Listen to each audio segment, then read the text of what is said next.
He has been on The Tonight Show starring Jimmy Fallon. You may have seen him playing Obama. And he is an absolute delight and one of the most talented people I know. I'm so excited to have him back. Please give it up for Dion Flynn.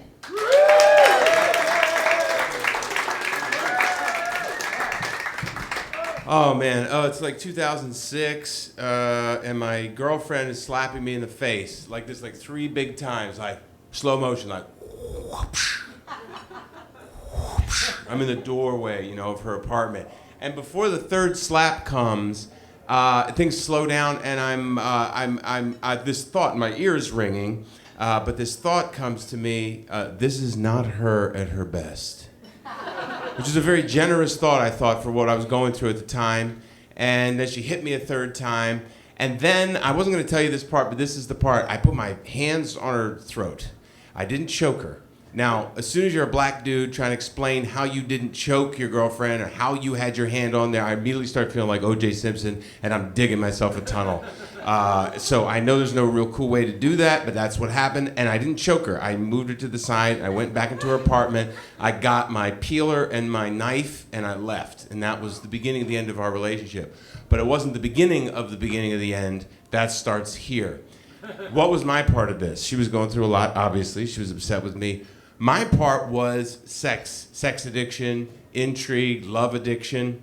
And when you're involved in that stuff, especially like your whole life, it makes all your relationships a little crazy. And you do cuckoo things, and it puts things out of balance. And then, other people end up looking crazy. But if you really tell the truth about it, I had a huge contribution. So my whole life, I was just obsessed with sex. My earliest childhood memories, being being abused by an adult woman, blah, blah, blah, blah, blah. I say blah, blah, blah, blah, blah, because this is sort of an upbeat story, ultimately. So I was very confused, and believe it or not, I was very confused, about sexuality my whole life, but I would obsess, I would pick these girls in school, and I would just love them just from a distance, and I would obsess over them, and it was insane. Went into compulsive masturbation, went into sexual experimentation with boys and girls my own age when I was growing up. So I didn't understand my sexuality. I didn't understand which side of the line I fell on, any of it. But it was compulsive, and it was confused, and it was a mess. Come to find out, that's what most people are like, ultimately.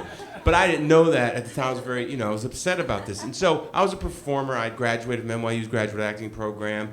And so I had a wonderful acting pedigree, and I got into the improv community. I'm performing every week, and suddenly, there's this audition that comes down the pike in 2006 for a new TV show, right? Rosie O'Donnell's going to be producing it, and it's going to be called Simply Sketch. And I loved it. The name sounded like a stroke of Al Hirschfeld's pen. Simply Sketch. It was just, I loved it. It was beautiful. And somebody sent me an email, and then somebody came to see me perform, and they were like, you got to go audition for this. And then it said in the email, this girl, Melissa House, she's an actress, and she's now teaches kids to act. And she said, you got to go to audition for this. It's LGBT friendly. And I was like, wait a minute. What is it about me that makes her think I'm LGBT friendly? I'm not LGBT, am I? And then I remembered. I had been teaching a mind mapping course. My story here is actually on a mind map. And she came to it. And in one of the branches of my mind map, when I would show people about mind mapping, I'd say, one of the reasons people are often afraid to mind map is they're afraid. I used to use my radio voice when I would teach the class. The reason people are afraid is they're afraid of what's going to come out if they're really honest with themselves. And I had a rainbow branch on one of my mind maps that had this bisexuality branch. Because I had had gay experiences. And by gay experiences, I've told you some of them, I mean things like, everybody, you tickle some balls at an after-hour party in college, or experiment with your roommate in the army, something like that, or you just singing Les Mis in the shower. You know what I mean? I love gay culture, and I love the arts and stuff like that. So I was always wondering about that. I was like, am I gay? I mean, I did gay stuff, but I did regular stuff, and I did more regular stuff. I'm always bargaining, my way out of it. That's weird. It's this weird thing men go through. And in the neighborhood I grew up in, talking about being a banana split, I was the only brown kid in my trailer park. So there was that to contend with. I knew what it was to be an outsider and to be, just an outsider. Okay. So when I heard LGBT, I didn't want to visit any more of this on myself. I'd be on a TV show that was LGBT friendly, but it was called Simply Sketch. So I thought I'd just get away with it, right? Because I really wanted to be on television. That part I knew. I really wanted, ever since I was little. Ever since I was little, I was watching Bugs Bunny and I Love Lucy and Married with Children, whatever. I just wanted to be on television because I thought that was going to fix everything. But the sex addict in me wanted to be on television because once you've been on television, I thought, or so the sex addict thought, then people would see you, they'd think you were great, and the minute you walked into the door somewhere, they'd go, oh, look, it's him from TV. And then they would have sex with you, and you wouldn't have to do stuff like small talk and get to know people and stuff like that, because sex addiction doesn't want to get to know anybody. It's just all about gratification. Okay, so these are the things I'm contending with when I go to audition. And I needed money too at the time. It was 2006, I didn't have any money, and I needed money. And so I auditioned for Rosie O'Donnell, and I get through the preliminary audition, I get through the secondary, the tertiary, the fourth-tiary auditions over the Logo Network, and I'm doing stuff, I'm doing great characters, I do this character George that I did, there was this one time when I was a kid, there were my parents, they left me at home, and I used to play with fire, and you know what I did? But I conflated it with other things I knew about the gay kids in our neighborhood. Now, there weren't really any gay kids in our neighborhood, but we played games in the trailer park like Smear the Queer. It was very homophobic, the 70s, down south, smeared. So I pretended like I had experienced that. So I conflated the story to be like George was playing Smear the Queer with his father and all this crazy stuff. And I was just mixing things up so that I kind of could have been perceived as gay, right? I was kind of being gay for pay. I was willing to be perceived as gay to get the job, right? Now, that was another aspect of the sex addiction, too, was being vaguely sexually available for everyone, right? Vaguely sexually available. You know that one where you get, well, I don't know. It depends on what you can do for me. I don't know, maybe I do, maybe I don't. Vaguely sexually available is a part of that addiction. Okay. So I audition, I get the job. The casting lady, she calls me up, she goes, you got the job. And I wasn't happy about it because the next piece of news I got was terrible. Just so you know, she says to me on the phone, I know you signed the contract that said it was called Simply Sketch. They've actually changed the name of Rosie O'Donnell's show. The show you're going to be one of the ambassadors for, the show that you're going to be on every printed piece of material from East Coast to West Coast is now called The Big Gay Sketch Show. Because I was thinking, you gotta understand, I was thinking I could just sneak in, get some TV, get some sex, from women, and then just sneak back out, you know what I mean, without anybody really seeing. But it's called now The Big Gay Sketch Show. On the disc, on the DVD, on the big velvet jacket that they gave me, which I immediately and ironically hung in my closet, said on the back, Big Gay Sketch Show. It was on everything. I had some phone calls I needed to make, because I had to go warn people that I grew up with. I called my friend Dean Phillips, and I said, Dean, I'm gonna be on TV, man. He was like, that's great, man. Well, what's it gonna be, dude? I was like, well, it's a show, it's a big gay sketch show, but, anyway, you still gonna like me and stuff like that. And I was terrified that people were gonna not like me because I didn't want to be, I knew what it was to be something that it was okay to hate.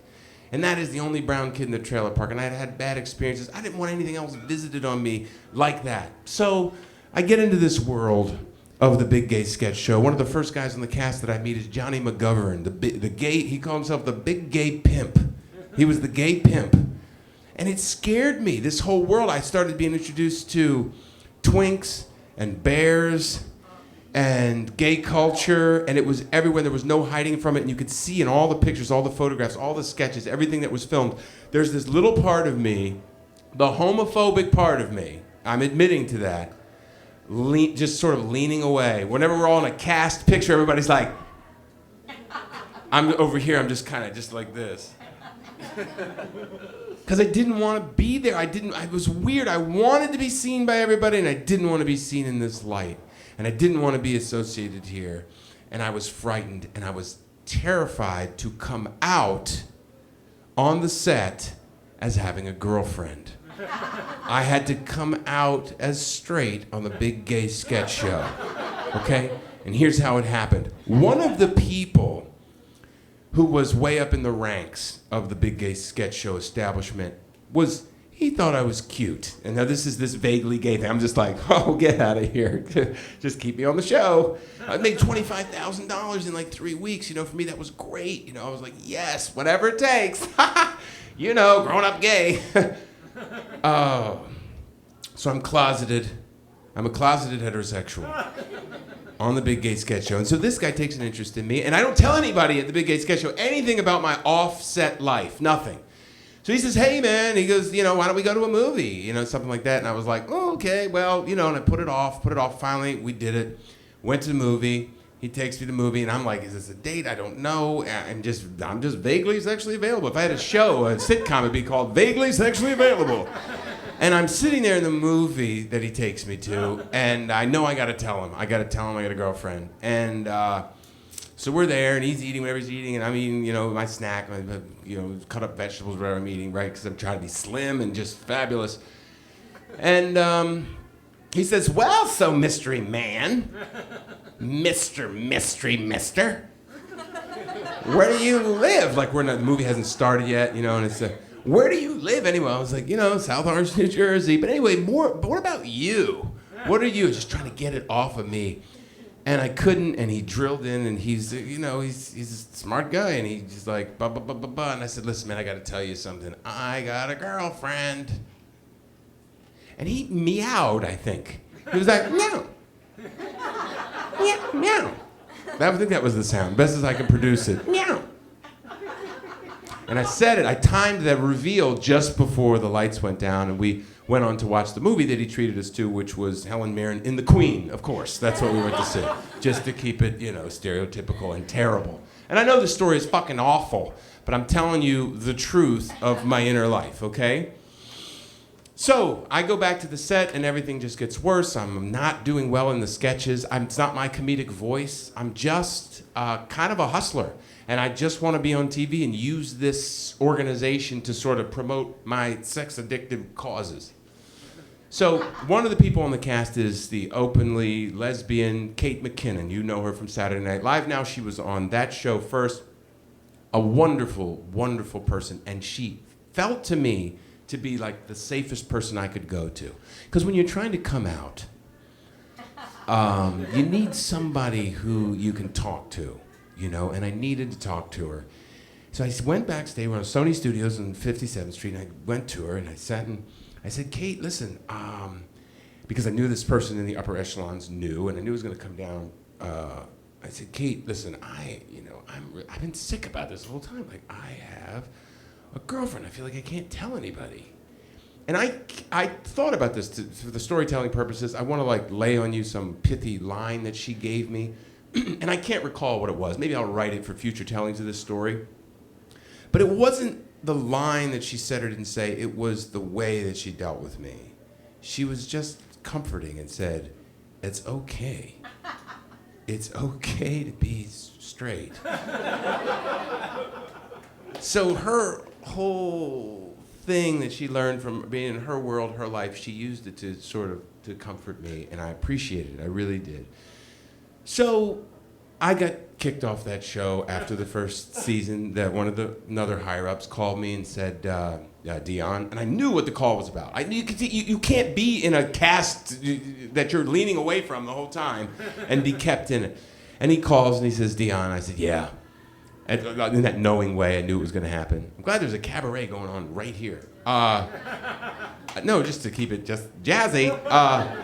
And she said, and he says, well, you know, we're going into the second season of the show. It's been picked up. I was like, great. And he said, but we're gonna have to, you know, let you go. And I was like, oh, because I couldn't do it myself. I was so addicted to the money and the attention, and so God did for me what I couldn't do for myself, and now I do something much simpler. Just completely black and white. And that is I play Barack Obama on The Tonight Show. And, you know, there are times when, you know, if you're gay, you're gay. And if you're not gay, I don't know. Thank you.